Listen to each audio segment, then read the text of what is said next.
morning. Hi. How are you all doing? आज का session 2 part में डिवाइड किया हुआ है. एक होगा रैपिड फायर और दूसरे पार्ट में जो भी आपने क्वेश्चंस पूछे हैं उसमें से वो क्वेश्चन जो मैक्सिमम लोगों ने पूछा है बस उसी की डेप्थ में चलेंगे. Whosoever wants to speak up, अपना हाथ ऊपर करिए और पूछिए एक एक करके. हाँ, लेडीज फर्स्ट बताइए. सर, अगर आपको अपना बिजनेस और अपना ये मोटिवेशन जो आप दूसरों को देते हैं, मोटिवेशनल स्पीकर, इसमें से किसी एक चीज को चूज करना हुआ तो आप क्या चूज करेंगे? इसको. Next question. Favourite colour. क्या? Favourite colour. Favourite colour white. ये तो यार गर्लफ्रेंड वाला क्वेश्चन है. कलर एक परसेप्शन होता है, मतलब I am from animation background से हर एक कलर. अच्छा, ठीक है, उसके अकॉर्डिंग कि भाई मैं क्या सोचता हूँ क्या नहीं. Exactly. Being like everybody is good or being very different individual is good, which is better for our growth. जब आप सबके साथ हो तो आपको सबके जैसा रहना है. उस टाइम पे अगर आप ज़्यादा अपने आप को इंडिविजुअल दिखाने की कोशिश करोगे, अपनी इंडिविजुअलिटी को ज़्यादा दिखाओगे तो आप लोगों से कट जाओगे. लेकिन जब आप अकेले में कुछ सोच रहे हो then you need to think about deeply about your individuality, because वहीं से आपको स्ट्रेंथ मिलेगी लाइफ में फोकस्ड रहने की. बिकॉज जब हमको क्लियर पता होता है कि मैं ये हूँ और उसके हिसाब से मैं काम करने वाला हूँ, चाहे वो काम मुझे अभी नहीं भी आता है लेकिन आज नहीं तो कल आ जाएगा. सर, ऑरा जैसी कोई चीज होती है? कोई है जो सोच रहा है, जो बोल रहा है, जो कर रहा है, तीनों एक है. रत्ती भर भी फर्क नहीं है, यानी कि कहीं झूठ की कोई गुंजाइश ही नहीं है. उसको ऑरा बोलते हैं. Most of us here have reached that level where parents will be pressurizing for marriage, and then you need to decide that whether it's your career, whether it's your marriage stuff.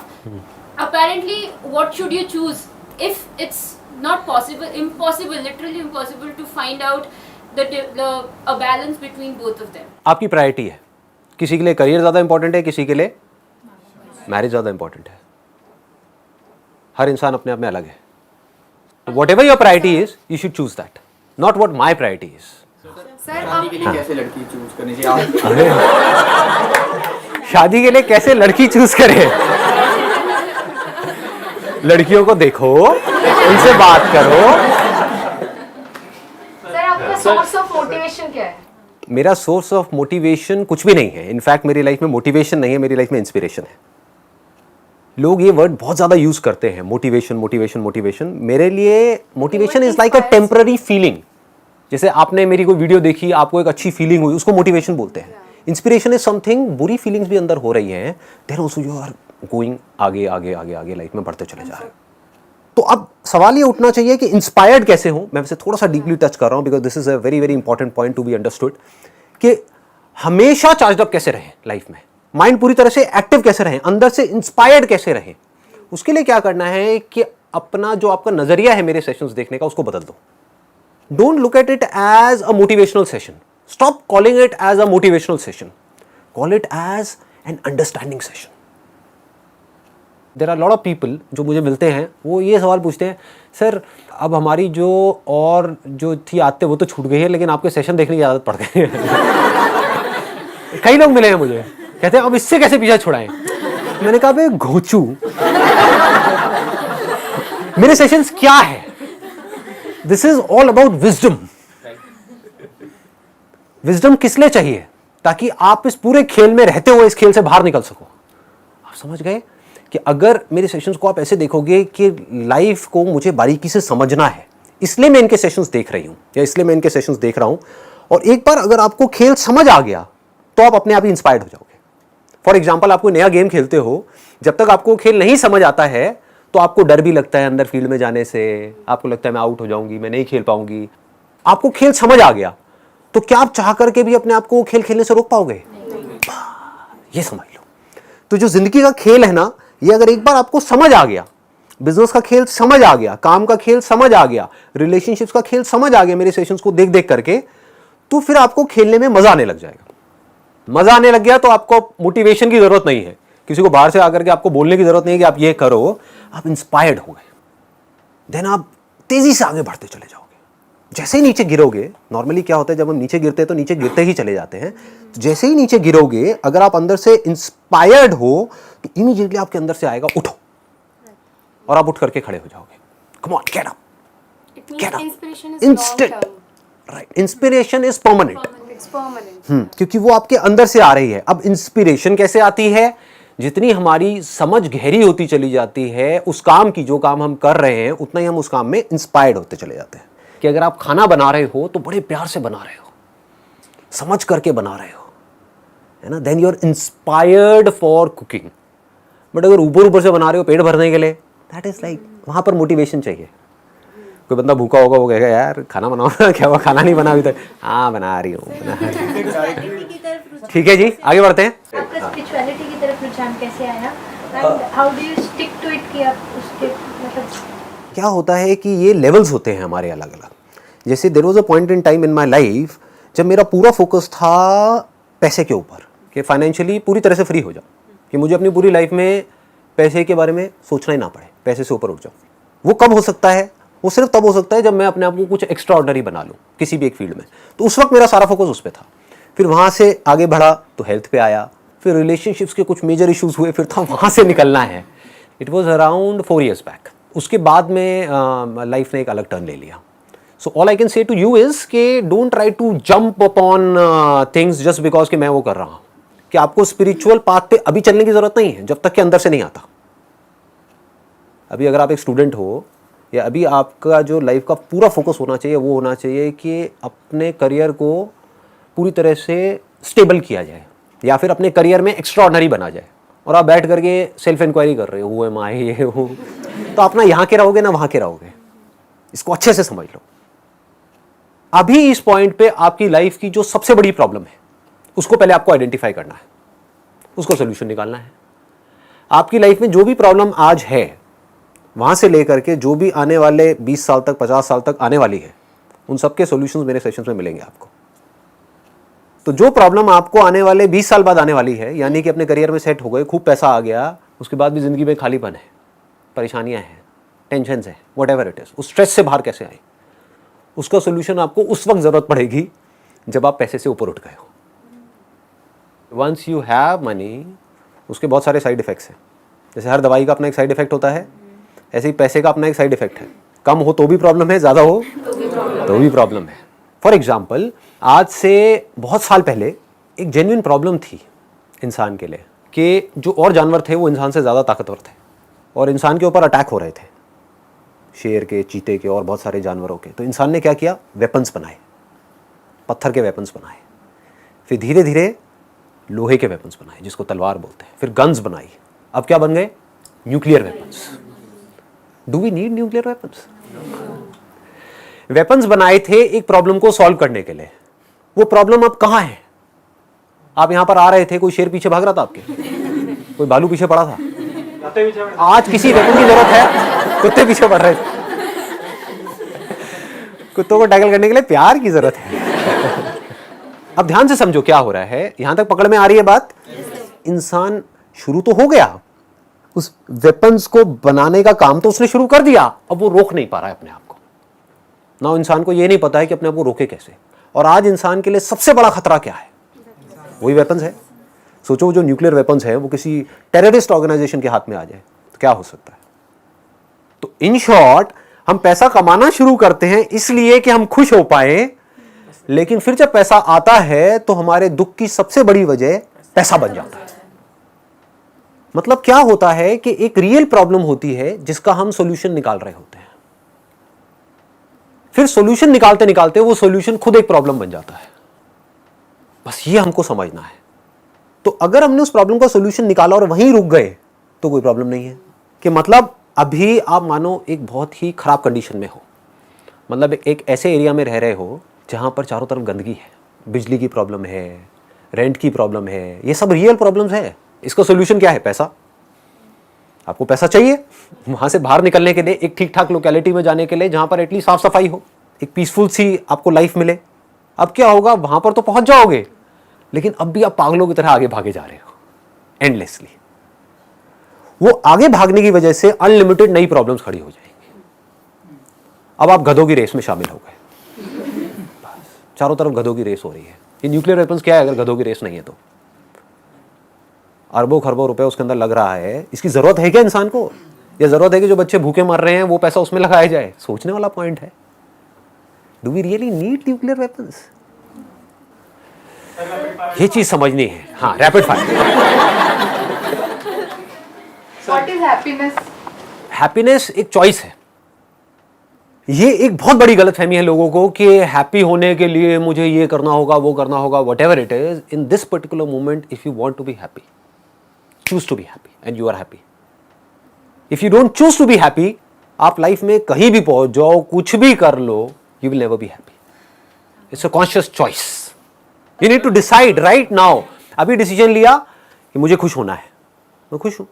I don't need a reason to be happy. आसमान में देख रही हूं इधर उधर, मैं खुश हूं। मैं जिंदा हूं, मैं खुश हूं। मैं सांस ले रही हूं, मैं खुश हूं। मैं हूं ना। अभी तो नहीं मरे, अभी तो नहीं गड़े, अभी तो नहीं जले। हो ना, मैं हूं, मैं खुश हूं। सर स्पिरिचुअलिटी से हम वेल्थ नहीं पा सकते, एज इन कि हम एक समझ आ जाएगी पैसा कमाने की, तो उसके लिए स्पिरिचुअलिटी जरूरी? बिल्कुल भी नहीं है। देखो क्या होता है, हम अजम्पशंस बना लेते हैं which is not based upon reality. इस दुनिया में जितने भी लोग अमीर हैं, जिन्होंने पैसा कमाया है, क्या वो सब स्पिरिचुअल पाथ से होकर के वहाँ तक पहुँचे हैं? तो रियलिटी क्या कहती है कि पैसा कमाने के लिए स्पिरिचुअल पाथ की ज़रूरत नहीं है। स्पिरिचुअल पाथ की ज़रूरत किसके लिए है? पीस ऑफ माइंड के लिए है। ऑल्दो डायरेक्टली कोई कनेक्शन नहीं है, बट इनडायरेक्टली अगर आप देखोगे तो स्पिरिचुअलिटी का एसेंस क्या है? जो रियलिटी है उसको देखना, उसको समझना और एक्ट करना। स्पिरिचुअलिटी का मतलब बेवकूफ़ों की तरह बैठ करके मेडिटेशन करना नहीं है, या फिर चोगा पहन करके इधर उधर घूमना नहीं है, घर बार को छोड़ना नहीं है। स्पिरिचुअलिटी का एसेंस क्या है कि पूरी तरह से जो सिचुएशन है उसको समझ करके जो भी एक्शन मुझे सही लग रहा है उस हिसाब से एक्ट करते चले जाना। This is spirituality. तो अगर आप इसको स्पिरिचुअलिटी बोलते हो तो रियल लाइफ में आप इसको कैसे यूज़ करोगे? जो भी आप काम कर रहे हो उस काम को बारीकी से समझ करके अगर आप करोगे तो आपके सक्सेसफुल होने के चांसेस बहुत ज़्यादा बढ़ जाएंगे। सर ये फोकस मेडिटेशन से आ जाएगा? नहीं आएगा। कैसे आएगा? ये जो फोकस आएगा ये आएगा पहले आपको अपनी लाइफ की इस पॉइंट पे जो सबसे बड़ी प्रॉब्लम है पहले उसको समझना होगा। प्रॉब्लम्स क्या होती है? प्रिजन के जैसी होती है, जेल के जैसी होती है ना। अंदर ही अंदर हमारा दम घुट रहा होता है। हर एक के लिए अलग अलग तरह की प्रॉब्लम्स होती है। किसी के लिए रिलेशनशिप हो सकती है, किसी के लिए पैसा हो सकती है, किसी के लिए करियर हो सकती है, कुछ भी हो सकती है। ठीक है, तो आपको पहले समझ आए कि मैं इस जेल में हूं। If you are okay with it, अगर आप कहते हो हाँ ठीक है, मतलब अगर ये है भी जेल तो क्या फर्क पड़ता है, पूरी दुनिया ही जेल में है, how does it make a difference? समझ गए? मेरा पड़ोसी भी तो जेल में है, मेरे वो फूफा जी भी तो जेल में है, उन्होंने तो अपनी पूरी जिंदगी निकाल दी, तो मैं भी निकाल दूंगी, मैं भी निकाल दूंगा, क्या फर्क पड़ता है? अगर ये जवाब आ रहा है तो आप फंसे हुए हो। बट अगर अंदर से ये आ रहा है no I am not okay with it, जैसे मेरी फैमिली में फाइनेंशियल प्रॉब्लम जब थी, मेजर इश्यूज थे, तो मैंने कहा no I am not okay with it, I need to do something, I will not accept it. अगर ये क्लियर हो गया कि मुझे इस प्रॉब्लम का सोल्यूशन निकालना है तो वो सोल्यूशन खुद चल करके आपके पास आता है। ये हमको समझ नहीं आता है।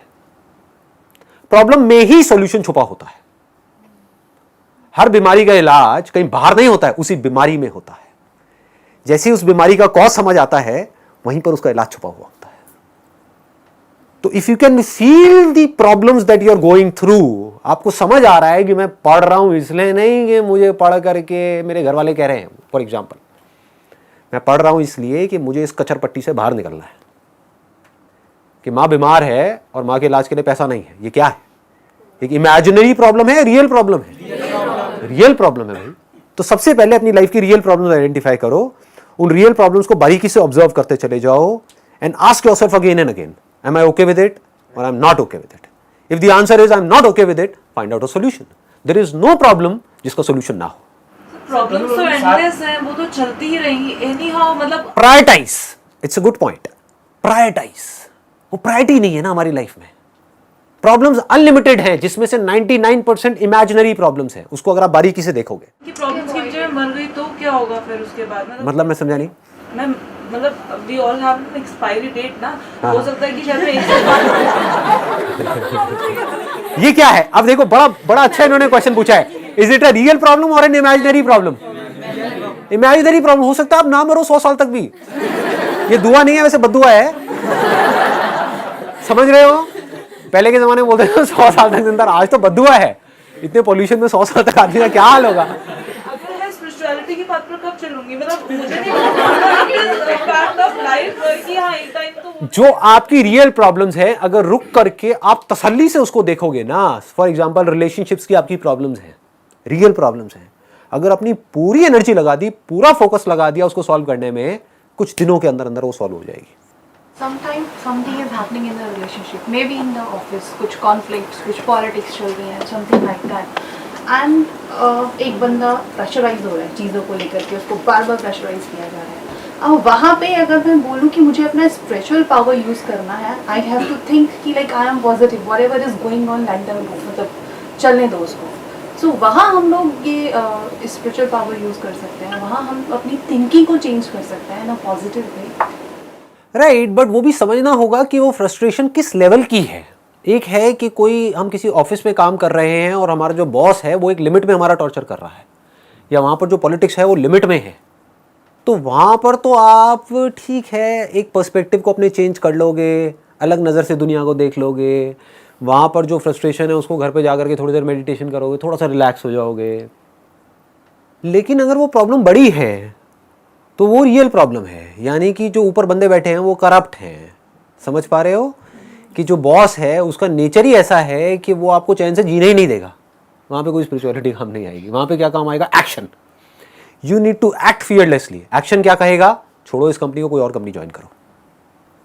अब वहाँ पर फियर क्या कहेगा कि अगर मैं किसी और कंपनी में गया, वहाँ पर भी यही प्रॉब्लम हुई तो क्या होगा? ये क्या है? ये इमेजिनरी प्रॉब्लम है. बस इसको बारीकी से समझ लो. हर बीमारी की एक दवाई होती है, उस दवाई का भी एक साइड इफेक्ट होता है. अब आपको देखना है कि वो जो साइड इफेक्ट है वो ज्यादा बड़ा है या बीमारी ज्यादा बड़ी है. पकड़ में आ रहा है? कोई मेडिकल फील्ड से है आप में से? हाँ, तो आप समझ पा रहे होगे मैं क्या कह रहा हूँ. राइट, डॉक्टर्स को ये कॉल लेनी होती है कि अगर ये किया तो इसकी वजह से ये कॉम्प्लिकेशंस आ जाएंगी. लेकिन आप कहोगे कि नहीं, अभी जो प्रॉब्लम है वो इतनी बड़ी है कि उसके आगे कॉम्प्लिकेशंस जो एक्चुअल में बहुत बड़ी है लेकिन वो भी छोटी है. बस अभी आप अपनी लाइफ में अगर आइडेंटिफाई कर लो इस पॉइंट पे रियल प्रॉब्लम ये है और मुझे इसका सोल्यूशन निकालना है और सिर्फ इसी का निकालना है, क्योंकि ये इस वक्त टॉप प्रायोरिटी पे है. इसको प्रायोरिटाइज करना बोलते हैं. आपको समझ आएगा टॉप पे ये है, नंबर 2 पे ये है, नंबर 3 पे ये है, नंबर 4 पे ये है, और आपको रियलाइज होगा कि मैं अपना सारा एफर्ट लगा रहा हूं अभी इस पॉइंट पे नंबर 10 वाली प्रॉब्लम के लिए या नंबर 100 वाली प्रॉब्लम के लिए. पकड़ में आ रहा है? हाँ, ऐसे जब ऐसे चलोगे तो क्या होगा इसको भी ध्यान से समझो. आपका जो माइंड है उसकी जो एनर्जीज है वो फ्री हो जाएंगी.